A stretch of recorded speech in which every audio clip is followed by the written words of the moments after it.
Now, Gary, let's talk about board games. Now, I mean, you know a thing or two about them. So Tutankhamun loved his games. Tell me about that. He did. There's a game called Senet, and we don't actually know how it plays, but we've seen the board because there was one in his tomb. But board games have been around. Almost every civilization has had their own board game of some description, from Go with the Chinese, and there's Mahjong, and there's been chess around. So there's been lots and lots of games from all over the world, and they're as popular today than they've ever been, and they will always be. I'm just trying to imagine actually Tutankhamun playing, in the pyramids with a couple of sphinxes beside him. I mean, who did he play with? He probably had somebody to move the actual pieces for him. He just sat back and stroked his sphinxes. So how have board games actually changed over the years then, Gary? Well, I think that, as I've never played Senet with Tutankhamun, so I don't know how you played it, but I think you do sound a little bit too young for that. Yeah, but I think the great thing about board games is they're a medium for groups to play together, and that has been very, very constant for certainly the last 100 years, and that they will always be popular because of that. You will have your app games, you will have your internet games, but to get a community together to actually play, you need something to do that with, and a board game is a fantastic way to do that. And no better time to do it than at Christmas time when the family have got together. Yeah, that's it. But it's not just for that. I mean, a lot of our games, we've got a great range called BrainBox, for example. They're used in lots and lots of schools, and you can have groups playing there as well. So it doesn't have to just be families, but you're absolutely correct. Christmas is a time when a board game, it could be an old one or something new that you've seen, is brought out for people to play together. Have games become less complicated? Because, Gary, I'll give you an example why I asked this question. Because a few years ago, when I was a lot smaller, I was trying to play Hare and the Tortoise with my parents. They couldn't work it out. They couldn't work out the instructions. And we never actually got to play the game as it was supposed to be played. So, have games got a little bit less complicated? And also instructions, are they explained a little bit better as well these days? Right. Well, culturally, it's very, very different. For instance, the Germans love an involved game. You can go to Essen, which is a small town in Germany, where they have over 300,000 people once a year play games that last for 4 hours each, and it's phenomenal. But in the UK, you're absolutely right.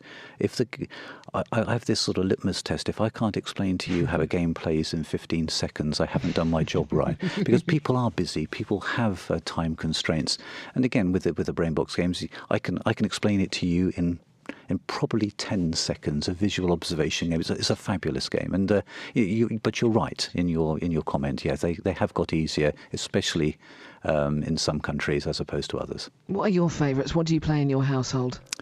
Well, I play a variety of things. I know I've said this twice, but we actually do play our BrainBox games because they're so blooming clever. But we also like our Monopoly. We do like a Scrabble.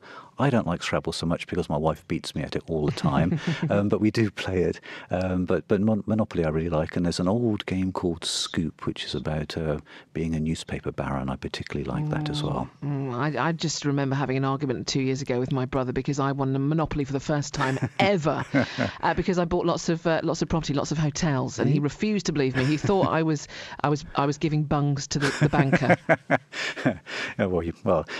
Yeah, it's a great game, and it's if you look at the Amazon top 10 sort of toys and games, Monopoly will be there, as will some of our games, and it's a perennial. It's a really good game. That's brilliant. Before you go, Gary, I just do want to ask you a couple of things, because on the show over the last couple of days, we've been having something called the Great Big Bauble Stroke Tinsel debate, because I put a lot of baubles on my tree because I didn't want tinsel, because I thought tinsel was tacky. Can I just ask you about your take on baubles and tinsel? Well, I must say we're very plural in our response. We have both, but I don't think a bit being tacky is too bad at all. We put loads of stuff. We even put an angel on top of the Christmas tree as well. So we do the whole lot. And one of my daughters is very keen on making them colour coordinated. So one year we'll have silver baubles and silver tinsel. Another year it'll be gold. I don't know what the scheme is this year because we'll be buying the tree on Saturday.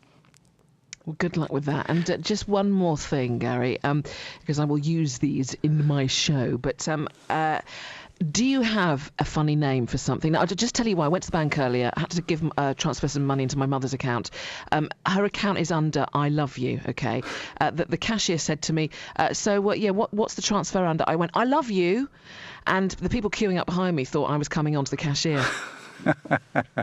Okay, my most favourite, I guess, is somebody called Honey, because having to say, hi, Honey, how are you?